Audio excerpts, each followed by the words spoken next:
Mathieu Zagrodzki, bonjour. Bonjour. Ces dernières nuits, les violences ont légèrement faibli alors que le gouvernement a renforcé les effectifs policiers sur tout le territoire. Mathieu Zagrodzki, vous êtes chercheur associé au CESDIP, le Centre d'études sociologiques sur le droit et les institutions pénales à l'Université Versailles-Saint-Quentin. Vous êtes aussi l'auteur de Que fait la police, le rôle du policier dans la société, publié en 2012 aux éditions de l'Aube. Est-ce que selon vous, on s'éloigne d'un scénario à la 2005 où les émeutes avaient finalement duré 3 semaines? C'est vrai que c'est l'impression que ça donne. Il y a 3 jours, je vous aurais plutôt dit le contraire. On avait, le sentiment que les choses allaient s'installer dans la durée. Là, ça fait quand même 2, 3 nuits qu'il y a un déclin progressif des incidents, qu'il y a, moins de policiers blessés, moins d'interpellations, qu'on annonce, une baisse en intensité, des événements. Donc on n'émettra pas d'avis définitif à ce stade, c'est beaucoup trop tôt, parce que ça peut, repartir, s'il y a une étincelle, ici ou là. Si par exemple, il y a quelqu'un qui est blessé gravement, voire tué sur une opération de maintien de l'ordre, sur une opération justement, par rapport à ces, violences urbaines. Mais c'est vrai que l'été aidant et les départs en vacances aidant, on peut effectivement imaginer que, l'atterrissage se poursuit. Le ministre de l'Intérieur, ce week-end, a fait appel à des brigades d'intervention comme la BRI, le RAID ou encore le GIGN, qui servent habituellement plutôt aux prises d'otages ou à l'interception des go-fast. Je pense aussi aux chars blindés qu'on a vu déployer en ville un petit peu pendant le week-end. Pour faire face aux violences urbaines, c'est une stratégie assez inédite. Est-ce qu'elle est payante selon vous? La stratégie est inédite, vous avez raison, c'est la première fois à ma connaissance qu'un tel déploiement a lieu sur ce type d'opération. Alors est-ce que c'est payant?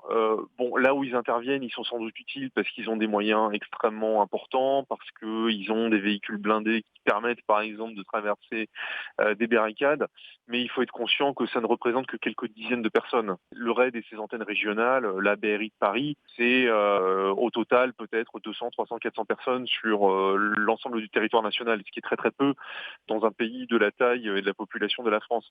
Après, il y a une dimension d'affichage et de symbolique qui est très forte. Et sans doute aussi que cette rumeur, cette comment dire, conscience qu'à un moment le RAID, la BRI ou le GIGN peuvent intervenir, joue psychologiquement et a peut-être aussi un rôle dissuasif, même s'il ne faut pas l'exagérer non plus. Ce qui compte, c'est d'abord et avant tout les 40 ou 45 000 policiers et gendarmes qui ont été déployés tout au long de ces incidents. C'est intéressant parce qu'on l'a beaucoup vu et entendu, le fait que ce soit la stratégie politique de maintien de l'ordre qui pose problème, une stratégie de maintien de l'ordre qui va beaucoup à la confrontation. Est-ce qu'on peut espérer des changements de paradigme et de gestion voilà, des manifestations, des émeutes après ces événements?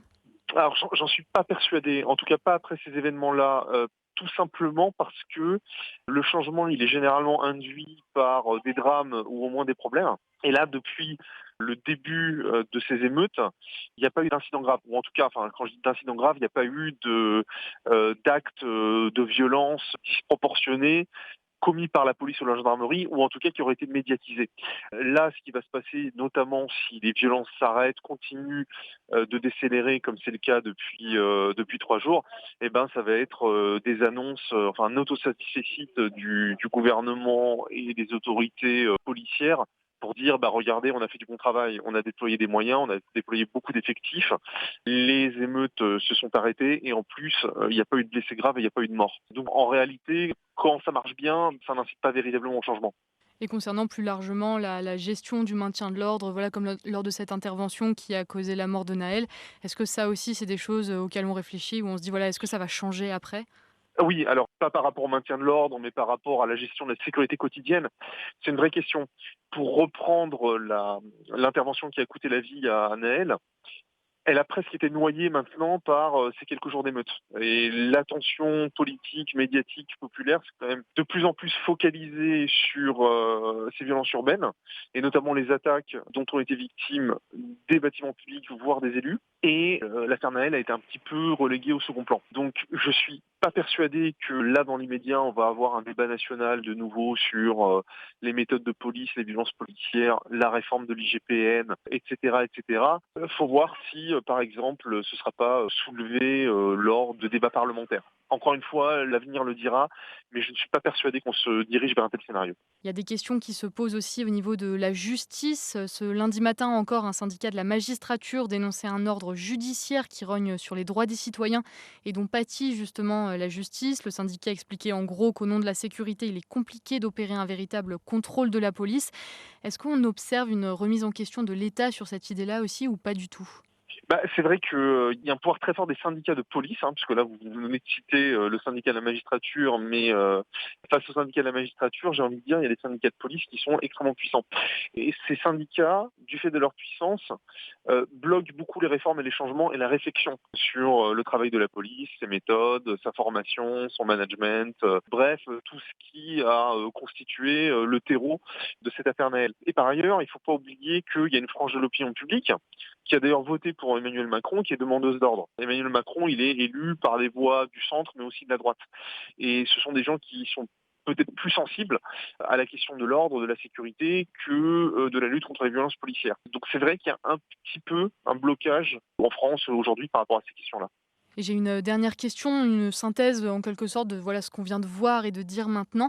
Comment se dessine l'après selon vous pour l'État si l'accalmie annoncée se traduit bien en retour au calme?